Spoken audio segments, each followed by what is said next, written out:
Imagine this.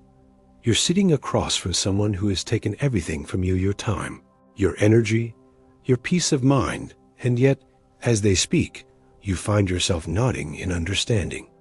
They explain their struggles, their pain, their endless needs, and despite the exhaustion burning behind your eyes, despite the resentment you've been swallowing for months, you hear yourself saying, "I understand.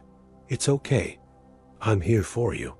In that moment, you realize something terrifying. Your greatest strength has become your most dangerous weakness. This is the paradox that Niccolo Machiavelli understood 5 centuries ago, long before psychology had words for it, long before we pathologized the very qualities we once called virtues. In a world that tells you empathy is the highest form of human evolution, that caring for others is the mark of a good person, that your ability to feel what others feel makes you morally superior, Machiavelli saw something else entirely. He saw a weapon being turned against its wielder. Picture the most empathetic person you know. Really see them in your mind. Notice how they carry themselves: shoulders slightly slumped from the weight of everyone else's problems, eyes that seem to see too much, hands that are always reaching out to comfort someone. Now ask yourself this. When was the last time you saw them truly, genuinely happy? Not just momentarily pleased by someone else's success, not just satisfied by solving another person's crisis, but deeply, authentically content with their own existence? The silence that follows this question is where Machiavelli's wisdom begins to reveal itself. You see, empathy without boundaries isn't compassion. It's self-destruction disguised as virtue. It's the slow suicide of the soul, performed one act of kindness at a time. And the most insidious part? Society applauds you for it. Your family praises you for being so caring. Your friends rely on you being their emotional dumping ground. Your colleagues know you'll always say yes, always stay late, always absorb their stress without complaint. But Machiavelli knew something that modern psychology is only beginning to understand. There are people in this world who will consume your empathy like a fire consumes oxygen, leaving you gasping in the emotional wasteland they've created around you. He called them parasites of the soul, though he used different words. He understood that your capacity to feel for others, when left unguarded, becomes an open door through which predators will march. Consider this. Every dictator in history began by appealing to people's empathy. Every cult leader starts by making you feel sorry for them. Every manipulator's first move is to trigger your compassion. They don't come wearing signs that say, "I will destroy you." They come wearing the masks of the wounded, the helpless, the misunderstood. They come speaking the language of pain that your empathetic heart cannot help but respond to. And here's where the plot thickens. The more empathetic you are, the more attractive you become to these emotional vampires. Your ability to understand pain makes you a magnet for those who trade in it. Your willingness to sacrifice for others signals to the world that you are available for exploitation. Your open heart becomes a welcome mat that reads, "All emotional baggage accepted here." But what if everything you've been taught about empathy is wrong? What if the very quality that makes you feel most human is the one that is slowly erasing your humanity?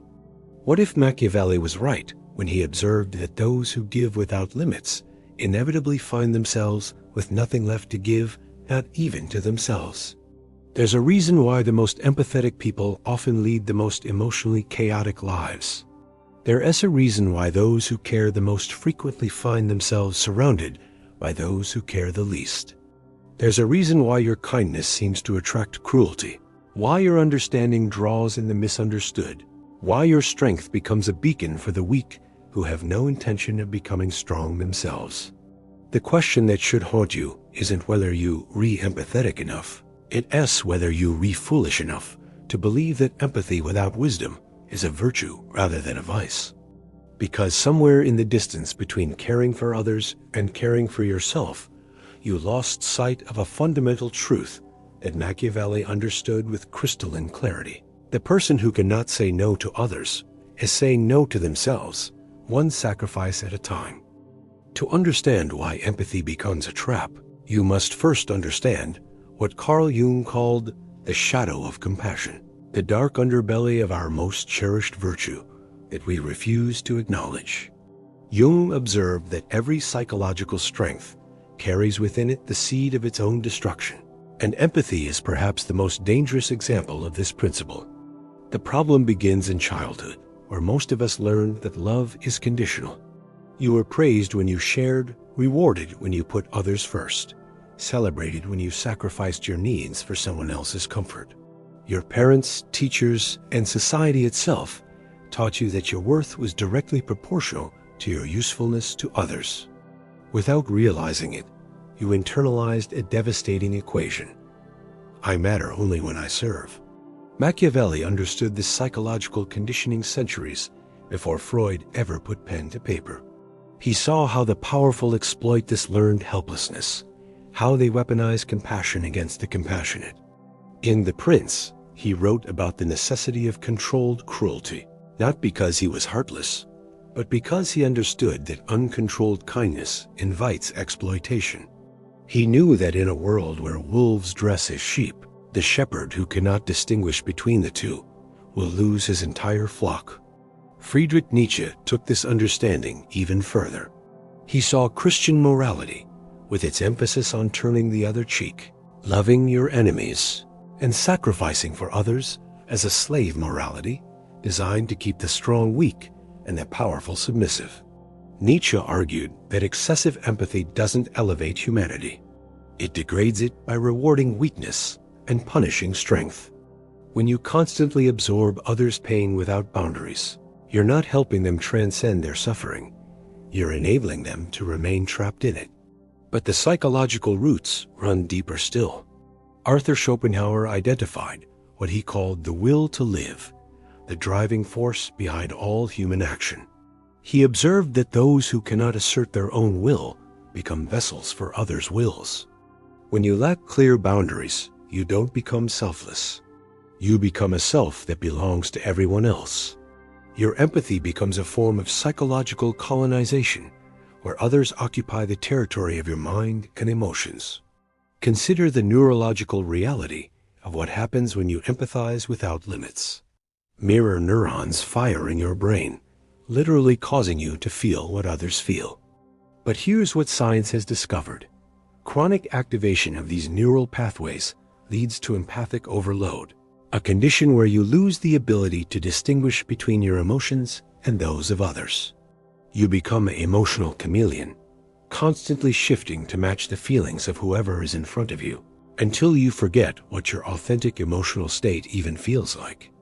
Viktor Frankl, writing from the depths of a Nazi concentration camp, observed something profound about human nature. People need meaning more than they need happiness, and they need purpose more than they need comfort. But boundless empathy robs you of both meaning and purpose because it makes you reactive rather than proactive. You become a firefighter constantly responding to other people as emergencies, instead of an architect building your own life. The existentialists understood this trap perfectly.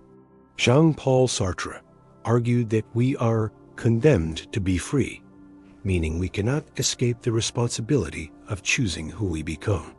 But empathy without boundaries is a form of bad faith, a way of avoiding the anxiety of authentic choice by letting others' needs determine your actions. You tell yourself you're being noble, but you're actually being cowardly, hiding from the terrifying freedom of living according to your own values and desires. Aldous Huxley warned of a different kind of tyranny in Brave New World, one where people become enslaved not through force, but through the satisfaction of their every desire for comfort and ease. Boundless empathy creates a similar trap. You become addicted to the feeling of being needed, the rush of being someone's savior, the identity of being indispensable. But this addiction keeps you trapped in cycles of codependency that prevent both you and others from growing. The shadow of empathy reveals itself most clearly in what psychologists now call empathic distress, the overwhelming, emotional state that occurs when your capacity to feel for others exceeds your capacity to help them effectively. You feel their pain so intensely that you become paralyzed by it, less able to provide actual assistance, and more likely to make decisions based on emotional reactivity rather than rational assessment. Machiavelli saw this clearly. The leader who feels too deeply for his subjects becomes incapable of making the hard decisions necessary for their welfare. The parent who cannot bear to see their child struggle robs that child of the opportunity to develop resilience. The friend who always rushes to solve others' problems prevents them from developing their own problem-solving skills. But perhaps the most insidious aspect of empathy without boundaries is how it masquerades as spiritual enlightenment. You tell yourself that your suffering on behalf of others makes you more evolved, more conscious, more spiritually advanced. But what you actually experiencing is what Jung called inflation, the dangerous expansion of ego that comes from identifying with archetypal energies. You begin to see yourself as the wounded healer, the cosmic mother, the universal rescuer. And in doing so, you lose touch with your ordinary, flawed, beautifully human self. The tragedy is that this inflation serves no one. Others sense your need to be needed and either exploit it or resent it. They intuitively understand that your empathy comes with strings attached, that your caring is actually a form of control, your sacrifice a form of manipulation. They feel the weight of your expectations, the burden of being your opportunity for meaning, and they rebel against it or become addicted to it in equally unhealthy ways. This is the hidden problem that Machiavelli identified. Empathy without boundaries doesn't create connection. It creates entanglement. It doesn't foster love. It breeds resentment. It doesn't promote healing. It perpetuates woundedness. And most dangerously of all, it doesn't make you good. It makes you useful to those who would exploit goodness for their own ends. The consequences of boundless empathy unfold like a slow-motion catastrophe, invisible until the damage is irreversible. You don't wake up one morning suddenly depleted. You arrive there through 1,000 small surrenders, each one feeling noble in isolation, each one contributing to a pattern that will eventually consume you whole. Watch how it begins. Someone in your life discovers that you respond to emotional appeals. Maybe it's a friend who notices you can't say no when they're struggling. Maybe it's a family member who learns that mentioning their pain guarantees your compliance. Maybe it's a romantic partner who realizes your empathy can be weaponized against your own needs. They don't consciously plot your destruction. They simply follow the path of least resistance, which happens to run directly through your unguarded heart. The first consequence is what psychologists call empathic hijacking. Your nervous system becomes so attuned to others' emotional states that you lose access to your own. You walk into a room and immediately scan for who needs comfort, who appears distressed, who might benefit from your attention. Your emotional radar is constantly sweeping, searching for pain to absorb, problems to solve, people to rescue. But in this constant outward focus, something terrifying happens. You forget how to look inward. Your own needs become background noise. Your desires fade into whispers.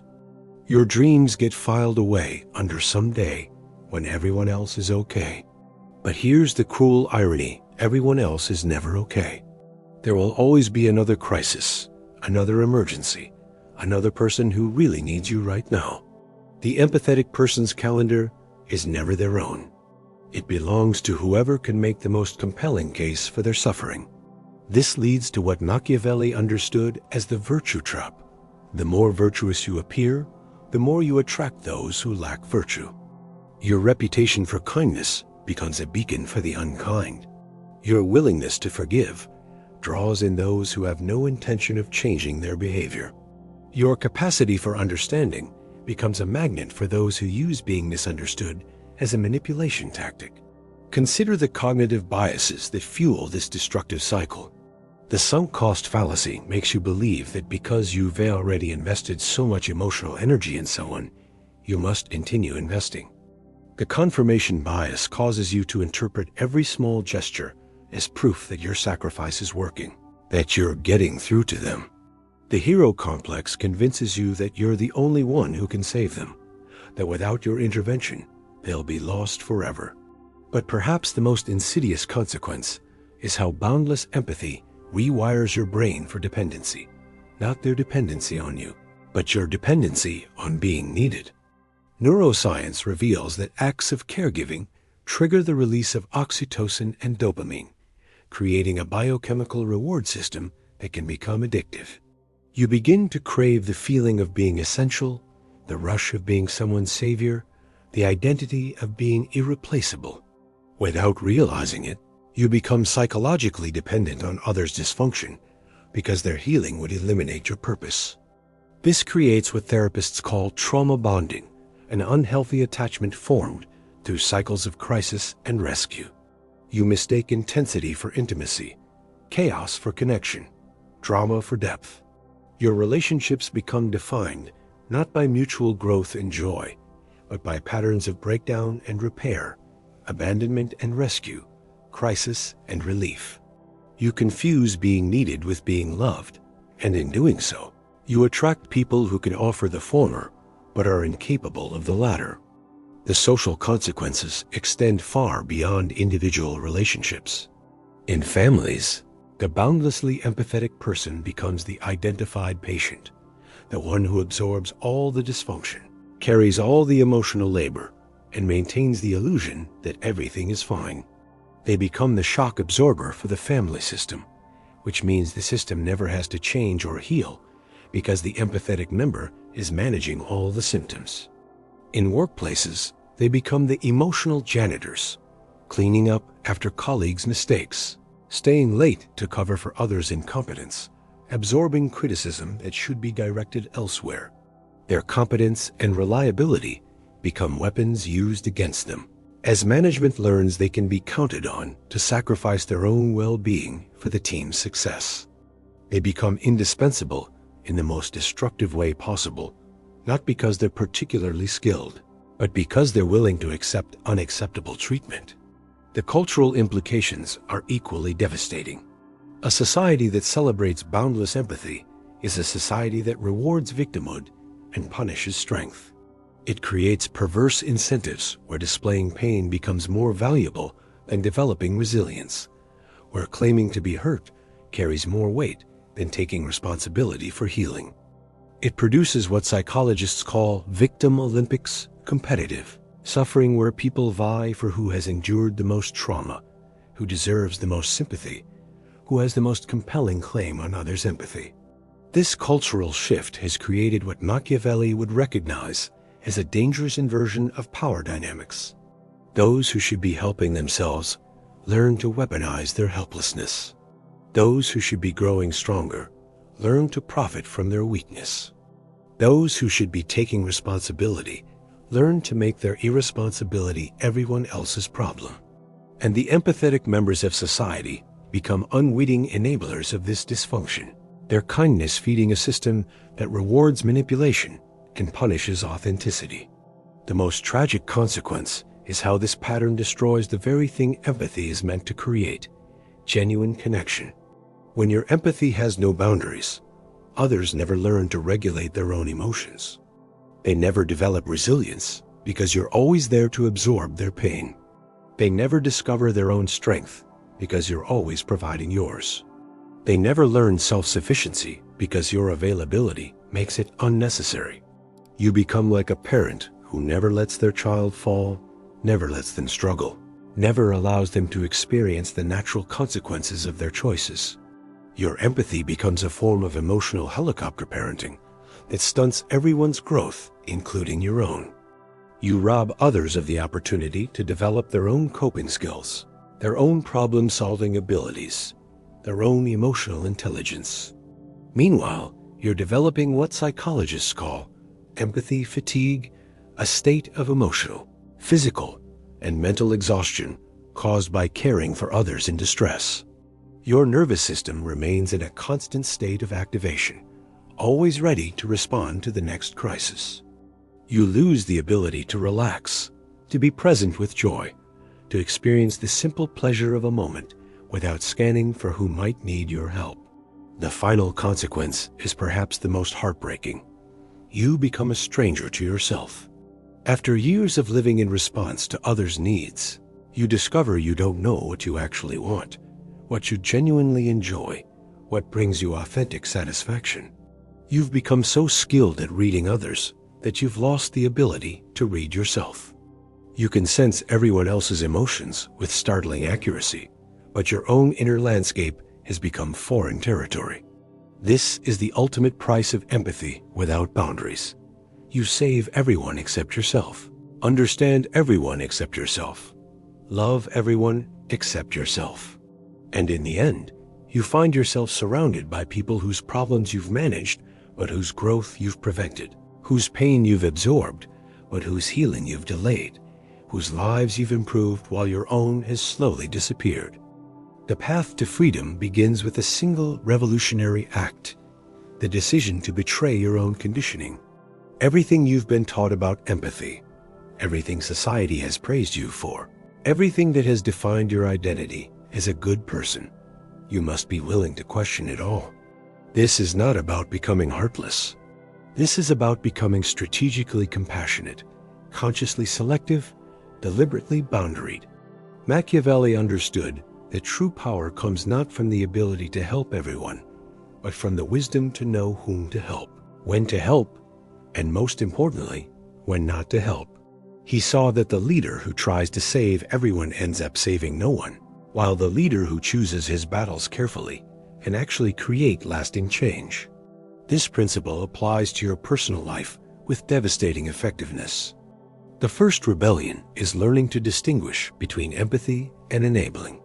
True empathy seeks to understand others' pain in order to help them transcend it. Enabling, disguised as empathy, seeks to absorb others' pain in order to feel needed, important, or morally superior. The difference is subtle but crucial. Empathy empowers others to grow, while enabling empowers them to remain stuck. When you constantly rescue someone from the consequences of their choices, you're not being empathetic, you're being an accomplice to their stagnation. Consider how Machiavelli's concept of virtuous cruelty applies here. Sometimes the most compassionate thing you can do is refuse to help. Sometimes the kindest response is to let someone struggle. Sometimes the most loving action is to step back and allow natural consequences to unfold. This isn't heartlessness, it's wisdom. It's the recognition that your empathy, when misapplied, can become an obstacle to others' growth rather than a catalyst for it. The second rebellion involves reclaiming your emotional sovereignty. You must learn to create what psychologists call emotional firewalls, protective barriers that allow you to understand others' pain without absorbing it, to witness their struggles without making them your own. This requires developing what Buddhists call compassionate detachment, the ability to care deeply while remaining centered in your own emotional truth. This is where Machiavelli's strategic thinking becomes invaluable. Just as he advised rulers to form alliances based on mutual benefit rather than sentiment, you must learn to engage in relationships based on reciprocity rather than rescue. You must ask yourself, is this person capable of growth, or are they addicted to being saved? Are they seeking solutions, or are they seeking sympathy? Are they willing to do the work, or do they expect me to do it for them? The ancient Stoics provided a framework for this rebellion through their concept of the dichotomy of control. Marcus Aurelius understood that you can control your actions, your responses, and your boundaries, but you cannot control others' emotions, choices, or outcomes. When you try to manage others' feelings or fix their problems, you're attempting to control what is fundamentally uncontrollable. This is not compassion. It's a form of psychological colonialism that serves no one. Historical examples illuminate this principle powerfully. Consider Florence Nightingale, often romanticized as the epitome of feminine compassion. But Nightingale's true genius wasn't her endless empathy. It was her strategic ruthlessness. She revolutionized healthcare not by feeling everyone's pain, but by systematically addressing the causes of suffering. She created boundaries, established protocols, and refused to enable the very systems that perpetuated the problems she sought to solve. Her compassion was bounded, directed, and therefore effective. Or examine Gandhi's approach to social change. Gandhi didn't absorb the suffering of the oppressed, he transformed it into action. He didn't enable victimhood, he empowered resistance. His empathy was coupled with an almost ruthless discipline about what he would and wouldn't accept, what he would and wouldn't tolerate. His compassion had edges, boundaries, limits that made it powerful rather than depleting. The third rebellion requires you to develop what Nietzsche called noble selfishness, the recognition that taking care of yourself isn't selfish, it's necessary. You cannot give what you don't have. You cannot offer strength while remaining weak. You cannot provide clarity while living in confusion. The oxygen mask principle applies here. You must secure your own emotional well-being before attempting to help others with theirs. This means learning to say no without guilt, to prioritize your needs without shame, to set boundaries without apology. It means recognizing that your time, energy, and emotional capacity are finite resources that must be allocated strategically rather than scattered indiscriminately. It means understanding that saying yes to everyone means saying no to yourself, and ultimately saying no to the possibility of making a meaningful difference in anyone's life. The fourth rebellion involves developing what Machiavelli would recognize as emotional intelligence coupled with strategic thinking. You must learn to read people's true motivations, not just their stated needs. You must distinguish between those who are temporarily struggling and those who are professionally victimized. You must identify the difference between someone who needs support and someone who needs to be needed. This requires developing what psychologists call manipulative awareness, the ability to recognize when your empathy is being weaponized against you. Learn the signs. People who only contact you when they need something, who share their problems but never ask about yours, who respond to your boundaries with guilt trips, who seem to have a new crisis every time you try to focus on your own life. These patterns reveal the difference between authentic connection and emotional exploitation. The final rebellion is perhaps the most difficult. You must be willing to lose people who cannot accept your boundaries. Some relationships exist only because of your boundless availability. Some people love you only for what you provide, not for who you are. When you begin setting limits, you'll discover who was there for you and who was there for what you could offer them. This revelation can be painful, but it's also liberating. It's the difference between being surrounded by people who use you and being connected to people who see you. Remember, Machiavelli wrote The Prince not to celebrate cruelty, but to acknowledge reality. He understood that in a world where wolves exist, sheep who refuse to recognize this fact will be devoured. Your empathy without boundaries doesn't make you virtuous. It makes you vulnerable. But empathy with boundaries, compassion with wisdom, kindness with limits, this creates the possibility for authentic relationships, genuine healing, and lasting change. The rebellion begins the moment you realize that protecting your own emotional well-being is unselfish. It's the prerequisite for being genuinely helpful to others. It's the moment you understand that boundaries aren't walls that keep love out.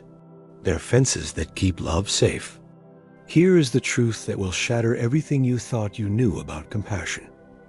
The people who truly love you want you to have boundaries. They want you to say no when you need to say no. They want you to prioritize your well-being, pursue your dreams, and live according to your own values.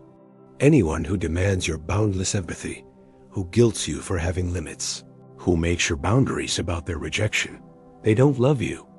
They love what you do for them. This is Machiavelli's ultimate insight, the one that transforms everything. Authentic love seeks the beloved's highest good, even when that good requires temporary discomfort or disappointment. Manipulation masquerades as need, but real connection celebrates boundaries as the foundation of respect. When you finally understand this distinction, you realize that most of what you called love was actually a complex web of mutual exploitation disguised as virtue.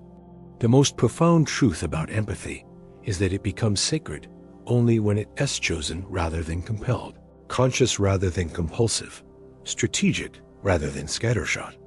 The empathy that flows from your own fullness is qualitatively different from the empathy that emerges from your emptiness. When you help others from a place of strength, choice, and genuine care, your compassion becomes a gift. When you help others from a place of guilt, obligation, or the need to be needed, your compassion becomes a transaction. Consider this paradigm-shifting realization. The universe doesn't need you to sacrifice yourself for others. In fact, your self-sacrifice often prevents the very growth and healing you're trying to facilitate. When you constantly rescue others from their struggles, you rob them of their hero's journey. When you absorb their pain, you prevent them from developing their own emotional resilience.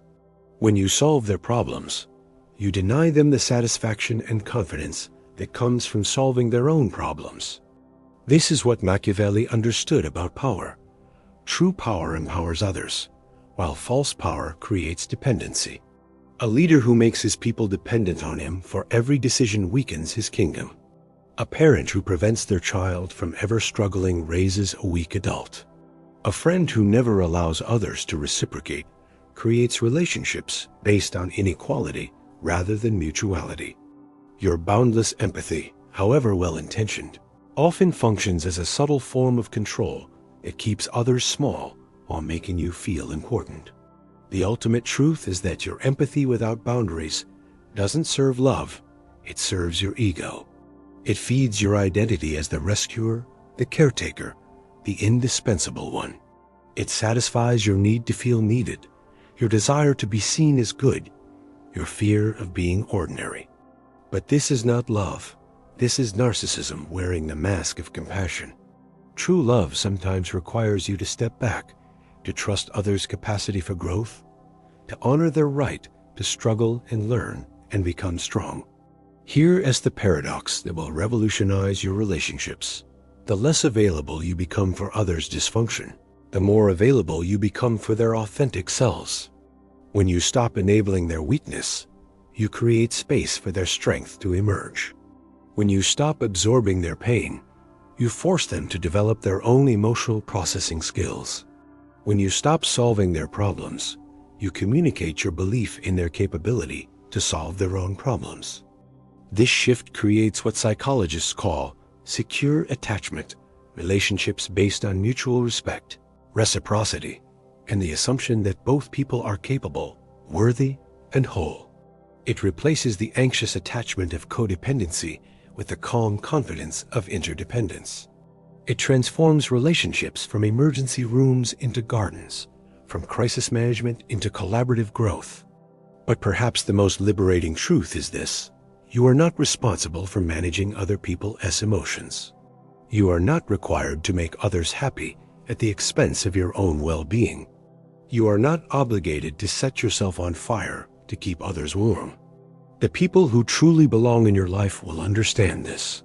They will respect your boundaries, not as rejection, but as self-respect.